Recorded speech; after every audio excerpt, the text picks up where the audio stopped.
Hi, I'm Gareth Beavis and I'm here checking out the new Note 7 from Samsung. Now this is the latest in the line of the S7 range, I guess you could call it, because it's an extension of that. It's the same phone but given the S Pen, you know, the extra stylus at the bottom. Basically it's Samsung's all the best bits they can put in it into one phone. Now it seems very similar to the S7 Edge, but it's got some new stylus features, so let's check them out and see what they're really all about.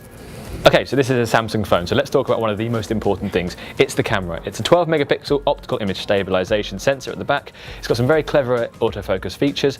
Starting it up very quick, as you can see. Double tapping the home button is a really nice feature, but this is all about one-handed usage. So swipe to the right, you get your filters, swipe back again, and if you want to go into selfie mode, a quick flip up, hey, what's going on?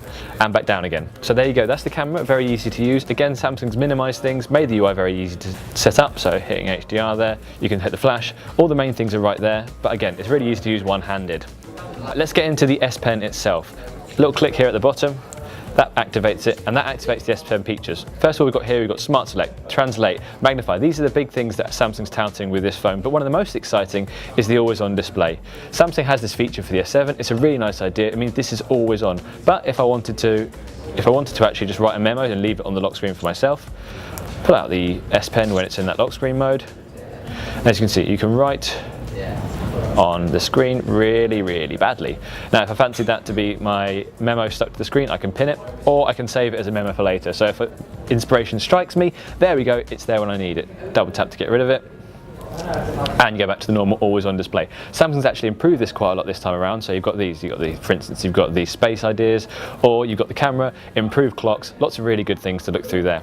Right, let's talk about security. It's got the main features that Samsung puts on lots of its phones. You've got the fingerprint scanner, you've got Knox security, you've got a secure folder which holds the most important things to you. So if you want to have things that maybe you don't want your other half to see, or some maybe business associates, those kind of people, you can keep them all here. It's gallery, camera, it's all the important things. But with Samsung this time around, they've gone for the iris scanner. Right at the top here, there's a dual camera that can log exactly what your eyes are looking at and tell you exactly if you are the right person. The problem here is it takes quite a long time. You have to open the phone up, swipe to the left, hold it in exactly the right position and make sure that it's your eyes that are working. Once it registers your irises, it works very well and it's very swift. But what's wrong with the fingerprint scanner? Surely biometrically we're talking very similar. Yes, there's an element of extra security with the iris that you don't get over fingerprint. It's much harder to duplicate an iris, but it doesn't feel like a really important feature. We had this with Microsoft Lumia phones.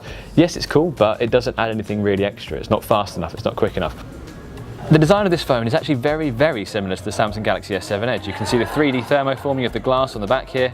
The edge of the screen is rolled into the metal band around the edges. It makes it very easy to hold and it feels really nice. It makes you want to sort of like just spin it around in your hand and get that kind of pebblish, really smooth, refined feel. Samsung's done very well to bring that in again. We've got this, the silver titanium version, we've got blue, and we've got black onyx, I think that's called. So design-wise, it's something very similar to what you've seen. It's got this metal rim all the way around the edge. This camera at the back does bulge out a little bit, but for a 12 megapixel optical image stabilization, for a really good camera picture, don't think that's too much of a problem. Right, let's talk specs and design of the user interface. So the main one here really is that everything's been toned down a little bit. Samsung wants to make everything more muted, a little bit more subtle. As you can see here, the icons are a little bit more muted, everything's a little bit more pastel, a little bit less vibrant. Is that a good thing? It depends exactly what you like with your phone. You can change that by adding in new skins and new colours later on, but for the basic version this feels a bit more business-like, a bit more, I don't know, grown up because of the fact that everything isn't so vibrant and in your face.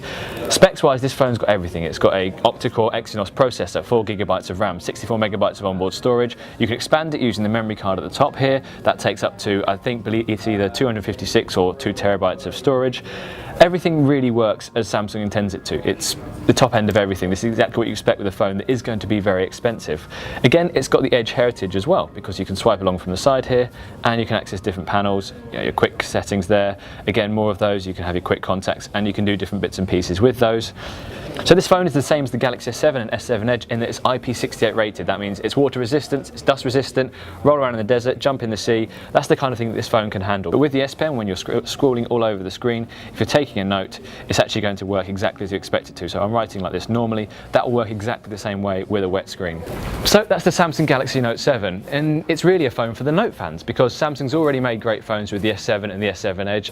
This phone is really the S7 Edge plus an S Pen. So if you want to do things like create an animated GIF on the fly, translate, hover over it, find a few little bits and pieces like that, this is a great phone, but it is going to be more expensive. So make sure you really want the S Pen elements or upgrades like the Gear VR, where the widescreen viewing angles mean this is the poster child for VR for Samsung going forward. I'm looking forward to reviewing it properly because it's going to be a big phone and Samsung usually knows how to make phablets work. So please, thanks very much for liking and subscribing, and please keep stopping by to find out the best reviews on TechRadar.